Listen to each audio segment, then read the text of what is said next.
ગુજરાતમાં જ્યાં એક તરફ ચૂંટણીનો માહોલ ગરમાયો છે તો બીજી તરફ જનતાએ નેતાઓને નો એન્ટ્રીના બોર્ડ બતાવી દીધા છે, કેમ કે નેતાઓના વાયદાથી જનતા હવે કંટાળી ગઈ છે અને વિરોધ કરવા મેદાને ઉતરી છે. શું સમગ્ર મામલો તેના વિશે વિગતે ચર્ચા કરીશું. નમસ્કાર, હું છું પ્રથમ મોદી, આપ જોઈ રહ્યા છો નિર્ભય ન્યૂઝ. સુરત શહેરમાં ચૂંટણીનો માહોલ જામ્યો છે, પરંતુ એની પહેલા ઉત્તરાણા વિસ્તારમાં રોડ નહીં તો વોટ નહીંના નારા લગાવવામાં આવ્યા છે. આ કોઈ નાની વાત નથી. જે સોસાયટીમાં 350થી વધુ મતદારો હોય, જે આખી સોસાયટી આજે ચૂંટણીના બહિષ્કાર પર ઉતરી આવી છે. સોસાયટીના ગેટ પર લગાવેલા બેનરો આજે સાક્ષી છે કે જનતા હવે રાજકીય પક્ષોના જે વાયદાઓ છે તેના પર ભરોસો રહ્યો નથી. ભાજપ હોય, કોંગ્રેસ હોય કે આમ આદમી પાર્ટી હોય, દરેક પક્ષનો આ લોકોએ હવે બહિષ્કાર કરી દીધો છે. સૌપ્રથમ સાંભળી લઈએ સ્થાનિકોનું શું કહેવું છે અને નજર કરીએ દ્રશ્યો પર. સાવિત્રીબેન પોકિયા, અમે ઉત્તરાયણ ગોકુલ પાર્ક 2 માં રહીએ છીએ.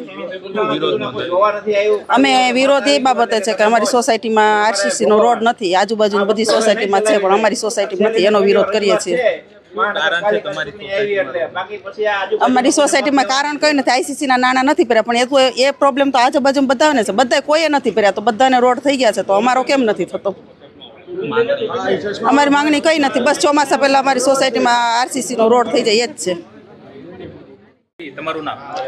મારું નામ આહિર કલ્પેશ છે. અમને સમસ્યા એ છે કે આરસીસી રોડ નથી બની રહ્યો અમારી સોસાયટીમાં, અને આઈસીના નાણાં બધાને જ બાકી છે. અમારી એક જ સોસાયટીનું કામ બાકી છે, ગોકુલ પાર્ક 2 નું જ કામ બાકી છે.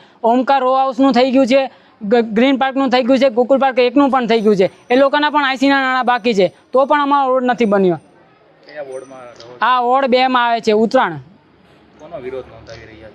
વિરોધ અમે બધી પાર્ટીનો કરી રહ્યા છે. બધી પાર્ટી ખાલી વાયદા જ આપી ચૂક્યા છે કે અમે રોડ બનાવી આપશું, પણ હજી કંઈ કામ નથી થયું.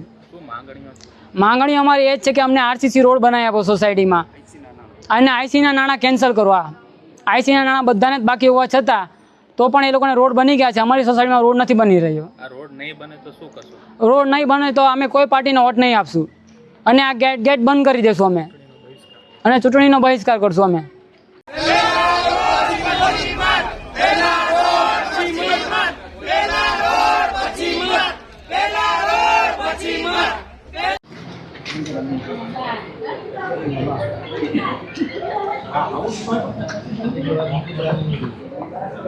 હવે સવાલ એ થાય છે કે આટલો ઉગ્ર વિરોધ કેમ?